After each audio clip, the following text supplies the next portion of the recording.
রাতভর অবস্থানের পর সকালেও বিক্ষোভ করছেন বিএনপি নেতা ইশরাকের সমর্থকরা। দক্ষিণ সিটি কর্পোরেশনের মেয়রের দায়িত্ব বুঝিয়ে দিতে কাকরাইল মসজিদের সামনের মোড়ে অবস্থান নেন তারা। এর আগে গতকাল রাতে সেখানে অবস্থান করেন বিক্ষোভকারীরা। দাবি আদায় না হওয়া পর্যন্ত রাজপথ না ছাড়ার হুঁশিয়ারি দিয়েছেন তারা। এদিকে ইশরাক সমর্থকদের অবস্থানের কারণে উচ্চ আদালতের সামনে থেকে কাকরাইল মোড় পর্যন্ত সড়কে যান চলাচল বন্ধ রয়েছে। এছাড়া ঢাকার প্রধান প্রধান সড়কে দেখা দিয়েছে তীব্র যানজট।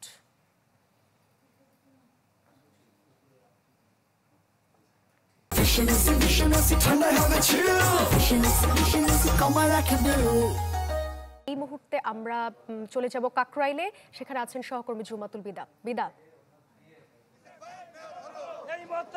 সাদিয়া, যখনই আসলে আদেশের খবরটি এসেছে এইখানে অর্থাৎ কাকরাইল মোড়ে অবস্থানরত বিএনপি নেতাকর্মীদের কাছে, তখনই কিন্তু তারা উদযাপন করেছে মুহূর্তটিকে এবং তারা নানা স্লোগান দিয়েছেন। এরকমও বলেছেন যে এই মুহূর্তে খবর এলো ইশরাক সাহেব মেয়র হলো, এরকম স্লোগান দিয়ে যাচ্ছেন এবং নিজেদের যে দাবির জায়গাটুকু সেটি তুলে ধরার চেষ্টা করেছেন। একজন অন্যকে আসলে শুভেচ্ছা জানিয়েছেন এই মুহূর্তটিকে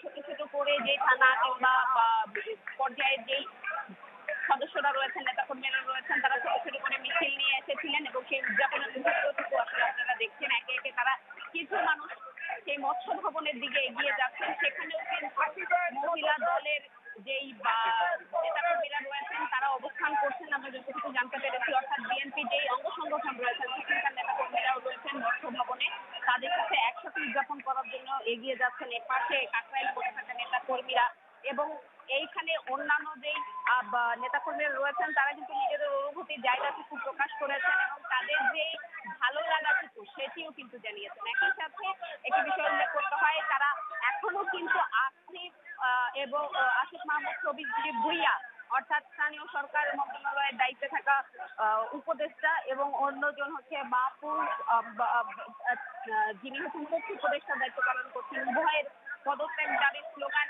এখনো তারা দিয়ে যাচ্ছেন এবং তারা বলছেন যে উপদেষ্টা পরিষদ রয়েছে এটি প্রশ্নবিদ্ধ হচ্ছে যে ছাত্র নেতার অংশগ্রহণের কারণে এবং নিরপেক্ষ একটি জাতীয় নির্বাচন আয়োজনের জন্য তারা দাবি জানাচ্ছেন এই দুই ছাত্র নেতার পদত্যাগ এবং তারা বলছেন যে এদের উপস্থিতিতে আসলে শঙ্কা প্রকাশ করেছেন আদৌ জাতীয় নির্বাচন ঠিকভাবে অর্থাৎ অবাধ সুষ্ঠু এবং নিরপেক্ষ ভাবে আয়োজন করা সম্ভব হবে কিনা।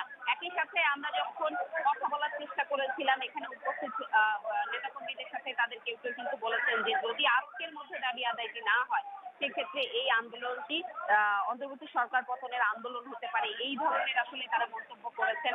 অন্যদিকে যারা সিনিয়র নেতৃবৃন্দ রয়েছেন তাদের সাথেও আমরা কথা বলার চেষ্টা করেছি। তারা যেটি বলেছেন যে তারা চান না যে এই যে পদ ঘিরে তর্ক বিতর্ক এগুলোকে আসলে জনভোগান্তি যে দাবিটুকু রয়েছে এই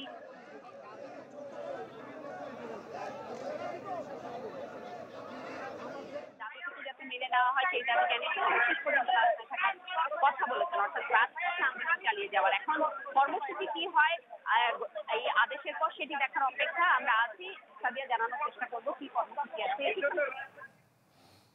বিদা, আপনাকে অনেক ধন্যবাদ। কাকরাইল থেকে সরাসরি যুক্ত হয়েছিলেন সহকর্মী জুমাতুল বিদা।